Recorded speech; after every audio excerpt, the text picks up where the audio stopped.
Fala galerinha, aqui quem está falando é o professor Felipe e nesse vídeo nós vamos falar sobre ondas estacionárias, continuar falando sobre ondas estacionárias, só que agora em cordas vibrantes.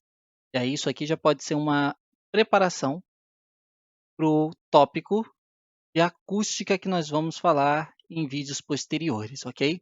Em acústica nós vamos falar ali de modo bem específico sobre altura, intensidade, timbre, as qualidades fisiológicas, né, do som.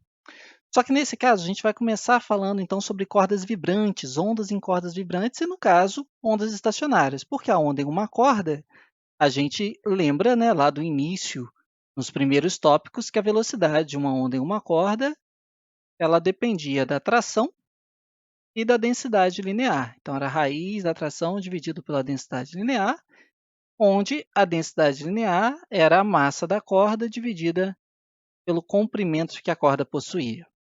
Mas aqui o que vai acontecer? Vamos imaginar o seguinte, ó, a gente tem uma corda e essa corda é produzida uma onda, só que a extremidade dessa corda, no caso a que está aqui, ela é uma extremidade fixa. Então, nós temos uma onda que se propaga para a direita, tá? Essa propagação para a direita é a onda que está sendo gerada aqui nesse ponto. Nisso que ela se propaga para a direita, na hora que ela chegar aqui nessa extremidade fixa, ela passa a sofrer uma reflexão. Então, está representada aqui pela cor verde. Só que essa onda em azul e essa onda verde, elas estão na mesma corda. E aí, por estarem na mesma corda, quando estiver chegando uma crista, reforça com outra crista. Está indo para a esquerda. Quando estiver indo para a direita, uma crista vai encontrar um vale, e aí alguns pontos vão ter algumas características bem definidas, né? Então, por exemplo, se nessa aqui a amplitude é A, e para essa daqui na reflexão a amplitude vai ter que ser a mesma também, né? Não tem como mudar, vai ter que ter o mesmo comprimento, mesma frequência, mesma amplitude, uma vez que é a mesma corda. Quando isso acontece, alguns pontos aqui vão acontecer interferências construtivas, outros pontos destrutivas, mas é sempre o mesmo ponto. Ó. Esses pontinhos aqui, eles nunca vibram na hora que eu tenho aqui, porque na verdade o que eu tenho é a onda em preto, né? Que está indicando para a gente o que está ocorrendo ali após a reflexão. Esses pontinhos que nunca vibram recebem o nome de nó. Já esses pontos que ficam ali vibrando, ora para cima, ora para baixo, vai receber o nome de ventre ou antinó. E essa figurinha que eu tenho aqui, ó, formada por entre dois nós, né, e o ventre que está ali formado, essa figurinha em si, a gente dá para ela o nome de fuso. E esse fuso seria isso aqui, ó. Pode representar aqui de forma bem rústica. Bom, esse fuso aqui ele vai ter, ó, se daqui até aqui eu tenho um comprimento de onda, esse tamanho equivale a meio comprimento de onda. Isso vai ser importante para a gente daqui a pouco, quando a gente continuar aí os estudos sobre ondas estacionárias em cordas vibrantes. Por enquanto, a gente pode guardar essa informação. Vamos lá. Aqui, relembrando, né? Nós temos aí o violino, uma harpa, um violão, um cavaquinho. Nós poderíamos botar ali também o piano, que é um instrumento de cordas percurtidas. E aqui seria o seguinte, ó, essa primeira situação aqui, uma pessoa tem uma corda com certo comprimento L, e essa corda com esse certo comprimento L, ela consegue fazer, depois de um determinado tempo, alterando a frequência com que ela está realizando essas oscilações, e quando a minha onda, vamos supor que era uma onda em vermelho, que tinha esse tamaninho aqui apenas, ó. Aí bateu nessa extremidade e voltou invertida, com o mesmo tamanho. Só que uma nova onda foi gerada também, então casava essas coisas, aí nós formamos aqui um único fuso. E esse fuso vai ficar formado aqui na nossa onda estacionária, né? Com essa formação de onda estacionária.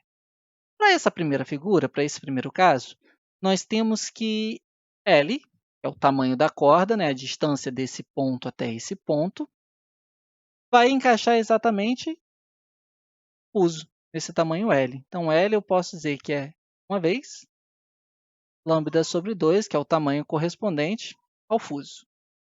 Para essa outra situação, a frequência foi alterada, no caso a frequência for aumentada, de forma que existam agora 2 fusos.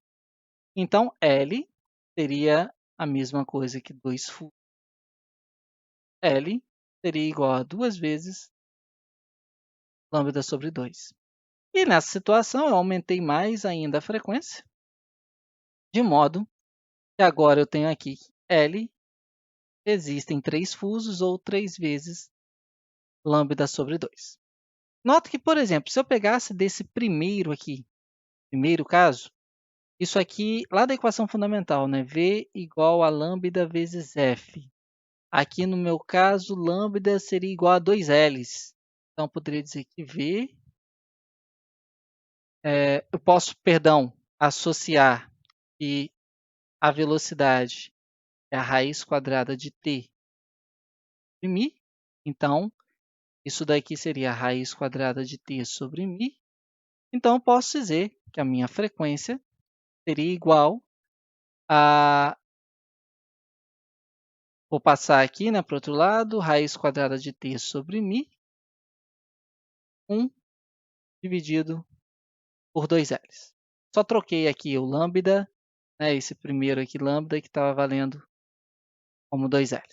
Por que eu estou fazendo isso? Porque essa frequência fundamental, a frequência do primeiro harmônica, ela vai depender da tração, ela vai depender da densidade linear e ela vai depender do tamanho da corda.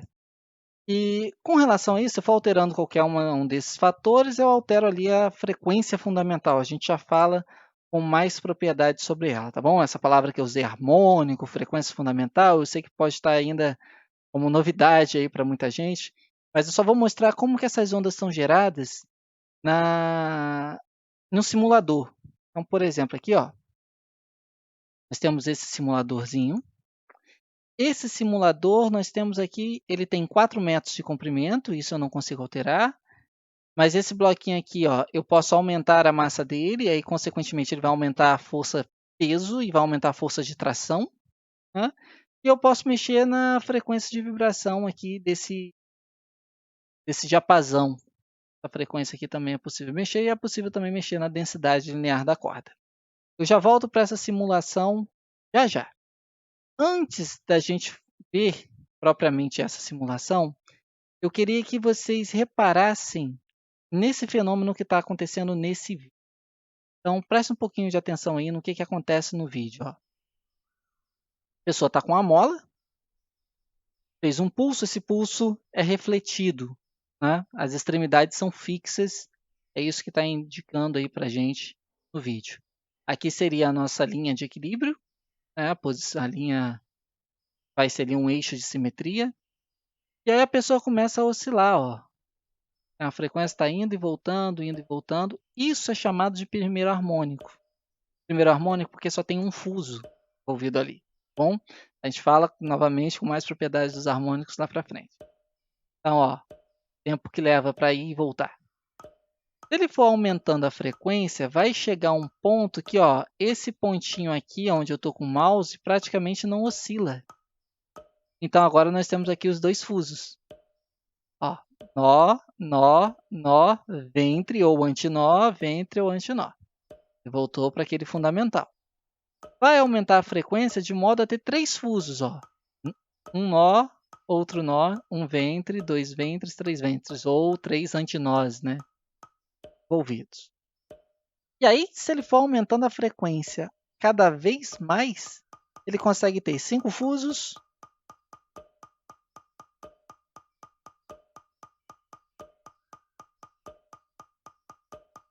6 fusos,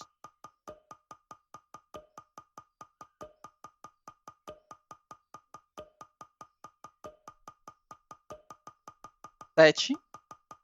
Aí o 7º harmônico, né? Para essa mola que está se comportando, no caso, esse é uma corda.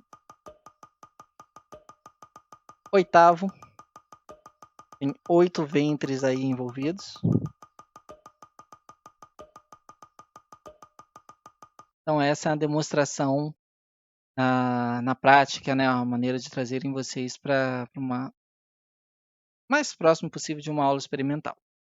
Só que o que é interessante a gente observar para essas simulações seria, por exemplo, ó, Esse caso aqui também é um outro vídeo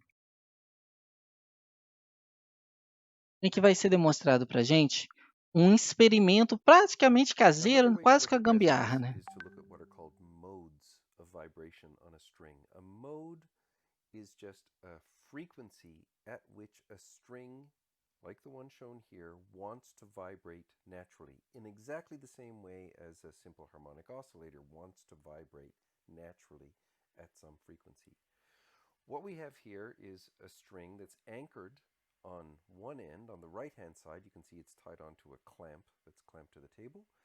And on the other end, I've attached it to what used to be a perfectly good mid-range driver and now won't work very well ever again.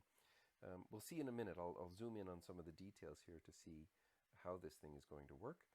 But the idea is that we're going to use the mid-range to inject energy into the string. We're going to move it at different frequencies and see what happens.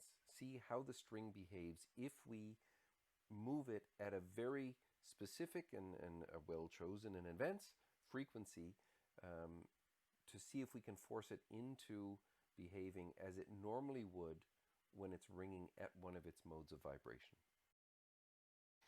So you can see here, this is a close-up of what I've done to that poor mid-range. I've glued a post, in fact it's just a wood screw, onto the dust cap of the mid-range, and I glued some small sticks on there to keep it upright because the string is pulling it sideways a little bit. What we're going to do is move that driver, the loudspeaker, up and down, and that's going to, of course, move the string up and down, as we'll see now. So here we can see what's happening. I'm driving the loudspeaker with an amplifier attached to an oscillator. The volume of the amplifier determines the amplitude, so how much the woofer is moving up and down, and the oscillator I then use to determine the frequency, which is how many times per second it moves up and down. And as you saw a minute ago, the other side of the spring is attached to a clamp. Então, galera, aqui ele está usando uma corda, no caso presa no alto-falante. Vocês já podem perceber que o alto-falante ele ora afunda, ora vem para fora. Então ele vai ficar subindo e descendo, subindo e descendo, subindo e descendo. E isso que produz o som, né? Isso que vai fazer essa vibração, que vai vibrar as moléculas de ar ao redor e fazer com que essas moléculas se espalhem para praticamente tudo quanto é direção. Passem a notar então essa vibração, ele só colocou aqui para vibrar junto com o alto-falante. No caso, o driver que ele está falando pode ser um aplicativo qualquer para Android, iOS, e ele faz aí ter essa vibração, ter esses pulsos, né? Um varredor de frequência, a gente pode dizer, gerador de frequência. This is about 5 Hz going up to, this is something like 10 Hz, 9 Hz or so 9 times per second going up and down. Or I could go the other way. I can go back down to 5 Hz. That's 5 Hz right there. Or I can go all the way down, for example, to 1 Hz. So this is moving up and down and back up again 1 time per second. So this is the whole system again. I'm now driving it at something like 5 Hz, 5 times per second. Vai começar com 5 Hz. Notem que ainda não está acontecendo aquela figura ali do primeiro harmônico. 8, 9 Hz. And suddenly you'll see when we hit 11 Hz, which I've already found out to be a magic number, what will happen is that the string will suddenly behave differently. This is 10 Hz, and this is 11 Hz right here. 11 Hz, ó, ele descobriu que para essa configuração 11 Hz era o que iria fazer a corda vibrar. Primeiro modo ou primeiro harmônico. This is the frequency it wants to resonate at, the lowest one, this 11 Hz, so 11 times per second. What you can see is that even though we haven't changed the amplitude, the amount that the driver, the woofer, is moving up and down, the amount that the string is moving up and down in the middle has changed dramatically. And that's because it wants to ring at this frequency. Let's start the video again and see what happens if we increase the frequency again. So this is 11 Hz. Let's move it up. This is going up to something like 15. Ele aumentou e aí você percebe que não vibra mais do mesmo jeito. Tá mais com aquela vibração, ó, você está aumentando, ela vai diminuindo, não chega ali nos seus máximos. Só que quando ele chega em um valor que é o dobro daquele, os 22 Hz, a gente percebe aí que ela passa a ter dois fusos. Segundo modo de vibração. frequency up that the string wants to vibrate at. 22 hertz is 2 times 11 hertz, so it's twice the frequency of the first mode of vibration. You can see again, I've frozen the video here so you can see what's going on. What's happening now is that the string naturally stops vibrating in the middle, but we still have two large excursions, 2 points where it's moving much more than the woofer is, on either side of that point where it's stopped. But this happens naturally. I haven't done anything to the string to make this happen other than to put in the frequency where this mode wants to vibrate. So let's start the string moving again. I'll start the video moving again, and we can see what happens if we keep going up in frequency. So this is still 22 hertz, and then we change to something like 25, 26 hertz, and we lose that resonance. Now let's go to 33 hertz, which will be the third mode of vibration. Here we are. Again, I've stopped the video so that you can see what's going on here. It's basically the same thing again. We have a frequency coming into the system, still at the same amplitude, but now the string naturally wants to resonate at this frequency, but in order to do that, a smaller section of the string has to be vibrating. So it naturally stops vibrating in those two sections you can see there in the middle.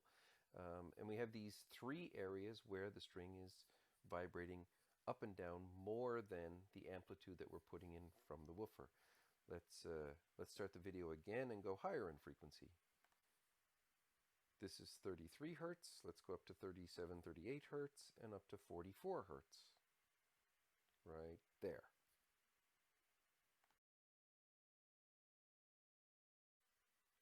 So at 44 hertz, we have the same behavior again.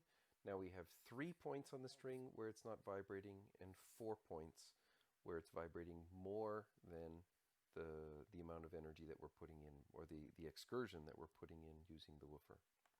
So this will keep happening as I go up in frequency. This is 44 hertz. If I multiply the original by 5, I get 55 hertz. And of course you can see it's the same behavior as I keep going up and up and up. We can zoom in on this and we'll see that that in fact the string really isn't moving. In a perfect world, it's not moving at all at one point. It's completely still. Of course, this isn't a perfect system, so there's a little bit of movement there. You can see the blurring on the points where it shouldn't be moving. And if we then change the frequency back down to, say, 33 hertz, this mode goes away and it automatically settles into its third mode of vibration. So the thing to remember is that the string wants to do this. So if we had hit it with an impulse, if we had plucked it like a guitar string, all of these modes would be singing together at the same time. And that's what gives a guitar string the characteristic sound that it has. It's the combination of all those frequencies playing together simultaneously at different amplitudes that makes the sound of a guitar or a violin or a harp or a piano, barring any small details about tuning. That's what the balance or the relationship between the amplitudes of those different harmonics playing together at the same time. Beleza, então, galera. Com relação a esse vídeo, né? A gente viu ali, vendo na prática o que estava acontecendo com as vibrações, né? Conforme ele ia aumentando a frequência. E a gente pode ver também isso nesse simulador que a gente tinha visto lá no início. Esse simuladorzinho, eu alterei já alguns valores aqui, já tinha testado algumas coisas. Eu vou botar aqui a tensão, vou colocar a tensão aqui em 40.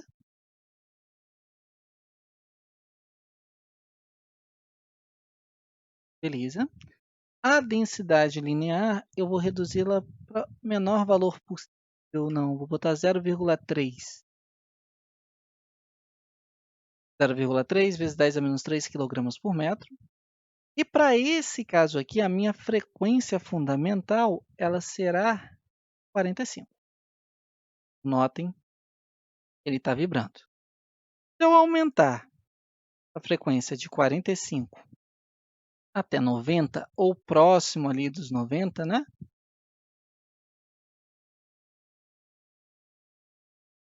A gente consegue observar. Chegamos a do modo de vibração, ó.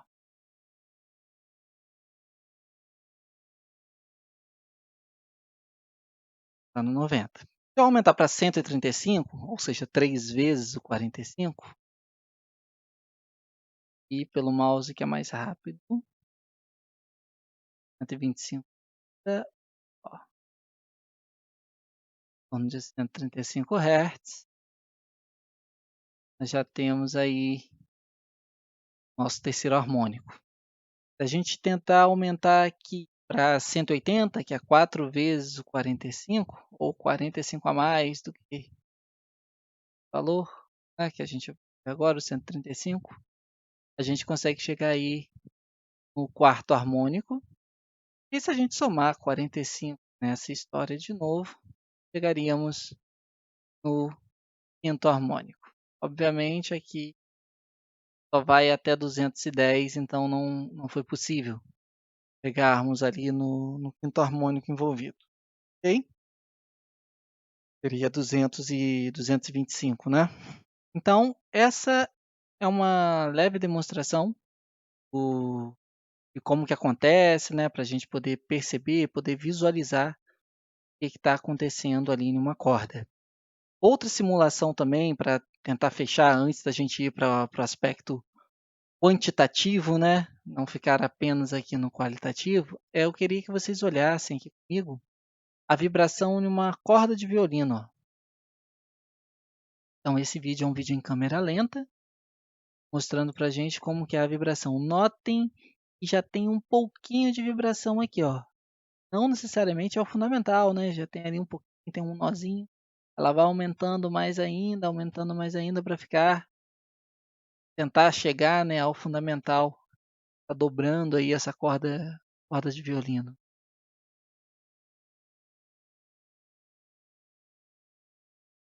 Então notem que acontece uma reflexão, volta invertida, acontece reflexão, volta invertida. Tudo aquilo que a gente já tinha visto antes, agora se estabelece como verdadeiro também na prática, né? Ó, vou avançar aqui um pouquinho. Fica praticamente como se estivesse pulando corda.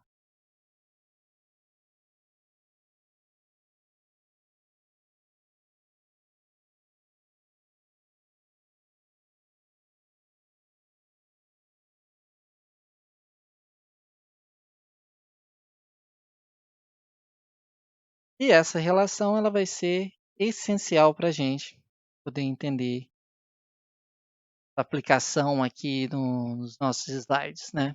Então vamos lá. Bom, a gente já viu isso. Aí nós temos apenas um fuso, meio comprimento de onda.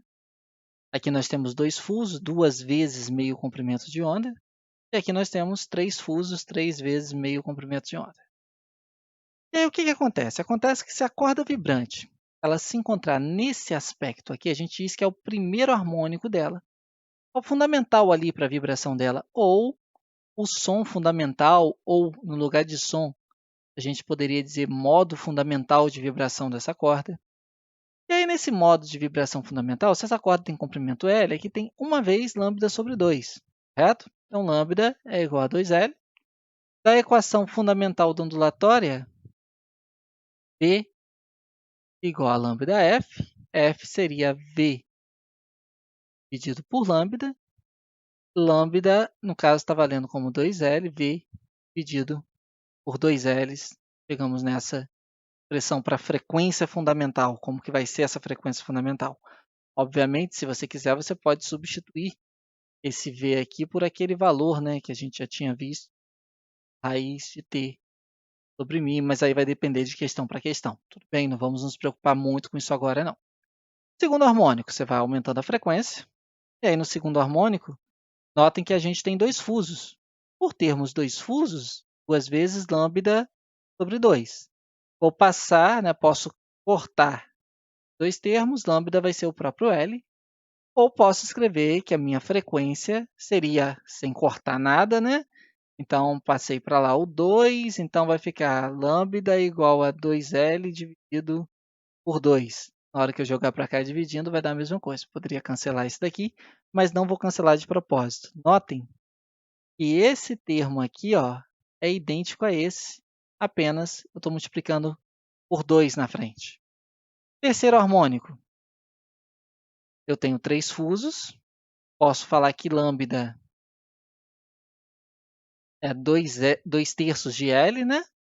E aí a minha frequência fundamental agora é 3 vezes V dividido por 2L. Então, o que a gente consegue concluir disso para essas ondas? Os harmônicos constituem as chamadas oitavas, com referência a um harmônico determinado. Exemplo, terceiro harmônico é 2 oitavas acima do som fundamental. Então, se a gente tivesse aqui, ó, primeiro harmônico, aí veio aqui, beleza, terceiro harmônico, aí vem aqui, segundo harmônico. Então, se a gente só tem 2 oscilações, aqui formada, né, 2 fusos, beleza, esse seria o meu segundo harmônico. Se eu só tenho um fuso, esse é o meu primeiro harmônico. Se eu tenho 3 fusos, esse seria o meu terceiro harmônico. Então, ele está 2 oitavas acima. Cada harmônico representa aí 1 oitava. E aí a gente viu lá que a expressão para L, para o comprimento, é um número, né, N, de fusos que está envolvido. Obviamente, esse número é o número inteiro, né? Então, primeiro harmônico, esse N é 1. Então, eu tenho 1 meio comprimento de onda, 1 fuso. Segundo harmônico, esse N é 2, eu tenho 2 fusos. Terceiro harmônico, esse N é 3, eu tenho 3 fusos, 3 meios comprimentos de onda. Se a gente jogar isso para o outro lado, né? O 2 para lá e o N também, lambda ficaria igual a 2L sobre N, mas não precisa decorar, isso é fácil chegar na dedução ao resolver o problema. E aí o modo fundamental, a frequência, né, seria N vezes V dividido por 2Ls, onde V é a velocidade naquela corda, 2Ls, onde L é o comprimento da corda, e N, S é o primeiro harmônico, segundo harmônico ou terceiro harmônico. Lembrando que, se isso aqui for substituído por 1, essa seria a frequência número 1, frequência do primeiro harmônico. Se eu quiser obter a 50ª frequência, por exemplo, e eu tenho a fundamental, eu tenho a primeira, é só multiplicá-la pelo número 50, e isso já vai ser possível de se obter. Bem? Vamos fazer um exemplinho aí disso, para a gente poder fechar o nosso vídeo. Então, imagina que eu tenho uma corda esticada entre 2 paredes, e ela está vibrando dessa maneira aqui. Bom, eu tenho 1 fuso, 2 fusos, 3 fusos, 4 fusos, ou seja, eu me encontro no quarto harmônico. E ela diz mais ainda, ela diz que, sabendo que a velocidade de propagação do som no ar é de 340 metros por segundo, tá aqui, e a velocidade de propagação de ondas transversais na corda é de 500 metros por segundo, ela pede para a gente determinar aí 3 coisas. A frequência do som emitido pela corda, o comprimento de onda do som emitido pela corda e a frequência do som fundamental que essa corda pode emitir. Então, vamos na primeira parte, né? A gente sabe disso daqui, sabe que está num quarto harmônico, e para essa corda, a gente consegue determinar quanto que é o comprimento de onda dessa corda. Está valendo. Porque a gente pode chegar aqui no seguinte, ó, L não é igual a N vezes lambda sobre 2? Bom, L eu já sei que está valendo 1 metro. N, eu tenho 4 harmônicos aqui envolvidos. Então, isso aqui seria lambda dividido por 2. Posso simplificar. 1 seria igual a 2 lambdas. Lambda seria igual a 0,5 metros. Então, o comprimento de onda nessa corda está valendo 0,5 metros. Só que ele quer saber a frequência do som emitido pela corda. Então, aqui é o que eu já fiz ali em cima, está representado aqui embaixo, essa continha. E se a gente lembrar, né, que velocidade é igual a lambda vezes f, o lambda nós já temos, o V é justamente a velocidade na corda, está aqui valendo 500.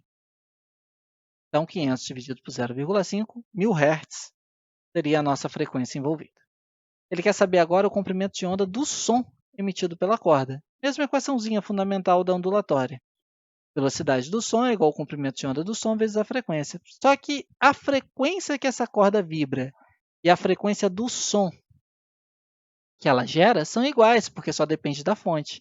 E essa frequência nós já calculamos na letra A. Ela está valendo 1000 Hz. Bom, a velocidade do som vale 340 metros por segundo. Então, o comprimento de onda do som, passo o 1000 para o outro lado dividindo, vai ficar 0,34 metros.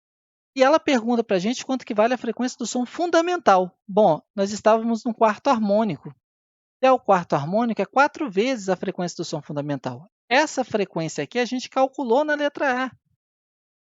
A frequência do quarto harmônico vale 1000 Hz. Então, só passar dividindo, a frequência fundamental passa a ser 250 Hz. A gente encontra aí o valor dela, ok? Então, a gente pode ficar por aqui. Essa foi o estudo de ondas estacionárias em cordas vibrantes, ok?